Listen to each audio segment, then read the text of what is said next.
Ya, kembali lagi di Zarko Channel, YouTube untuk edukasi. Video kali ini kita akan membahas tentang mengapa bangsa-bangsa lain ingin menguasai Indonesia, dan apakah ada alasan mengapa Indonesia sangat diminati, bahkan bangsa-bangsa Eropa pada zaman dahulu berdatangan ke Indonesia, mulai dari Prancis, Spanyol, Portugis, kemudian Belanda dan Inggris menjajah Indonesia. Kemudian apakah ada perbedaan motif penjajahan dari bangsa Eropa dan juga dari bangsa Jepang? Simak terus video kali ini. Jangan lupa klik like, subscribe, dan juga nyalakan notifikasinya supaya kalian tidak ketinggalan update video terbaru dari Zarko Channel.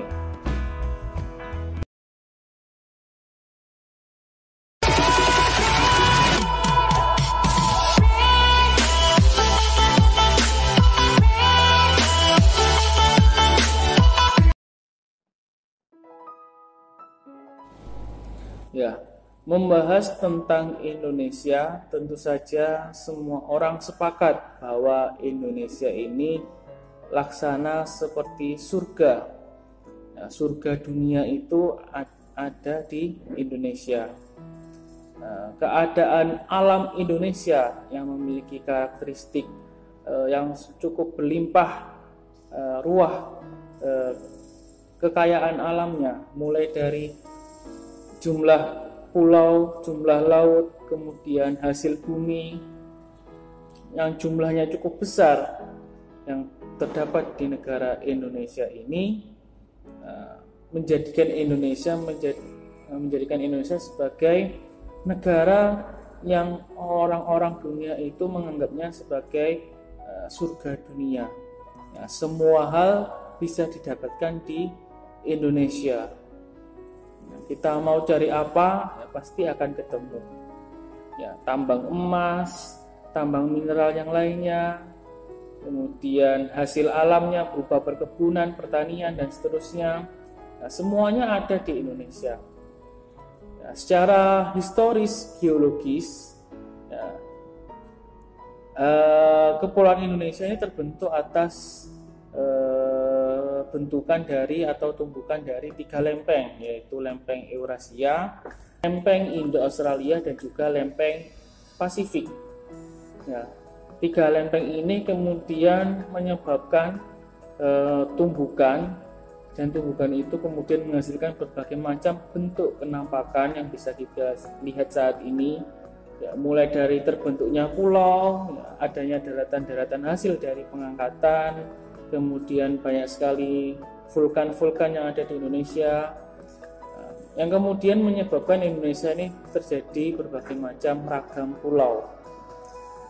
Kemudian sempat beberapa puluh tahun kemudian menyatu, di zaman es sekitar puluhan ribu tahun yang lalu, yang kemudian ketika zaman es berakhir, akhirnya Indonesia kembali berpisah dengan daratan-daratan di sekitarnya. Lokasi Indonesia juga sangat strategis, ya, kalau kita lihat dari segi astronomisnya, di mana Indonesia terletak di daerah Khatulistiwa yang merupakan daerah terpapar sinar matahari hampir konstan setiap tahunnya, hampir tetap setiap tahunnya. Karena garis khatulistiwa atau zona khatulistiwa itu merupakan daerah yang tidak terpengaruh oleh kemiringan poros bumi saat bumi berevolusi maupun berotasi terhadap matahari. Ya, jadi tidak terpengaruh. Karena itu matahari, ya, meskipun ada perbedaan sedikit, ya, tapi tidak seperti di daerah-daerah ekstrim seperti daerah-daerah lintang tinggi. Nah, daerah khatulistiwa ini, ya, karena penyinarannya yang cukup besar, ya, kemudian juga luas lautan Indonesia cukup luas juga, akhirnya menyebabkan iklim di Indonesia itu juga sangat variatif dan juga sangat ideal bagi kehidupan, keberlangsungan semua makhluk hidup yang ada di Indonesia.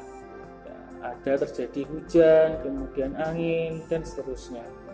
Nah, dari letak geografis, ya Indonesia juga memegang peranan strategis, ya, karena berada di antara jalur penghubung dua samudra dan penghubung dua benua.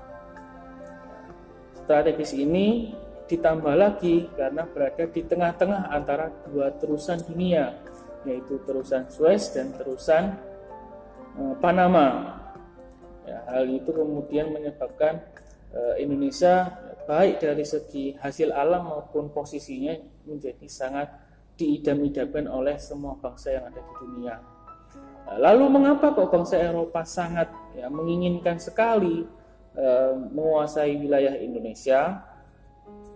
Ya, seperti yang sudah saya sebutkan di awal, bahwasanya Indonesia ini memiliki keragaman atau kekayaan alam yang sangat melimpah. Nah, itu yang tidak dimiliki oleh bangsa-bangsa Eropa. Nah, mungkin dari segi mineral itu mungkin mereka memiliki sama besar potensinya, ya, dan barangkali mungkin di daerah sana untuk kapasitasnya, prosentase kekayaan alam mineral, tambang mineral hasil bumi itu lebih besar prosentasenya daripada Indonesia. Namun karena wilayah mereka itu juga bukan wilayah yang luas, ya negara-negara Eropa itu luasnya sangat sempit sekali. Yang pertama, kemudian yang kedua juga berkaitan dengan iklim tadi. Nah, iklim daerah-daerah bangsa Eropa itu tidak memungkinkan kekayaan alam hayati yang cukup melimpah, beda dengan Indonesia. Sehingga ya, mereka tidak cukup untuk memenuhi kebutuhan pangan, kebutuhan apapun itu yang berasal dari sumber daya alam hayati, hanya menggantungkan pada sumber daya alam di negaranya. Jadi memerlukan wilayah yang lainnya. Nah, maka dari itu kemudian mereka melakukan sebuah penelitian dan pelayaran, mengobservasi, dan kemudian dituliskan di salah satu buku yang saya lupa judulnya apa, bahwasanya ada buku yang menjelaskan bahwa Indonesia ini disebut dengan tanah Hindia. Ya, di buku tersebut tanah Hindia itu dicirikan sebagai tanah yang memiliki kekayaan alam yang cukup melimpah dan bisa memberikan kemakmuran. Nah, maka dari itu kemudian bangsa Eropa berlomba-lomba mencari tanah Hindia, kemudian sampai kepada Amerika, yang ternyata Amerika tidak sesuai dengan apa yang diinginkan mereka. Nah, Columbus itu berhasil menemukan benua Amerika dan berhasil memberikan predikat atau asli Amerika sebagai suku Indian. Tapi sebenarnya kalau menurut buku yang ditulis dan beredar di bangsa Eropa itu, tanah Hindia bukanlah Amerika. Nah, kemudian masih menjelajah lagi, terdampar di daerah Pasifik, dan yang terakhir adalah di daerah Indonesia. Dan sejak saat itulah kemudian banyak sekali penjajah-penjajah yang sangat besar mengeruk kekayaan alam yang ada di Indonesia, ya, karena mereka sudah menemukan apa yang selama ini mereka cari. Jadi itu adalah alasan mengapa Indonesia ini sangat diinginkan oleh negara-negara di dunia, bahkan hingga saat ini. Ya, bahkan hingga saat ini. Hal seperti ini harus kita pahami karena di masa-masa yang akan datang penguasaan atau niat atau bahasanya atensi negara lain terhadap Indonesia itu bisa saja kemudian menjadi berkobar-kobar kembali ingin menguasai Indonesia. Yang perlu kita lakukan adalah bagaimana kita menguatkan cinta tanah air kita dan juga pertahanan dan keamanan dari negara kita. Ya. Kemudian pertanyaan yang terakhir, apa bedanya penjajahan bangsa Eropa dan penjajahan bangsa Eropa dan bangsa Jepang. Nah, bangsa Jepang itu ya, karena ada dorongan dari semboyan 3A-nya, yaitu gerakan 3A, Jepang Cahaya Asia, Jepang Pelindung Asia, Cahaya satunya apalagi itu ya. Jadi ada semboyan 3A dan kemudian menjadikan semua negara yang berada di sekitar Samudra Pasifik ini sebagai basis militer untuk melawan kekuatan sekutu di Perang Dunia II. Nah, jadi penjajahan Jepang ini berbeda dengan penjajahan yang dilakukan oleh bangsa-bangsa Eropa. Ya, andai pun ya Indonesia tidak memiliki kekayaan alam yang cukup melimpah, ya maka Jepang tetap akan menjadikan Indonesia sebagai basis militer karena kebutuhan mereka dalam menghadapi Perang Dunia II.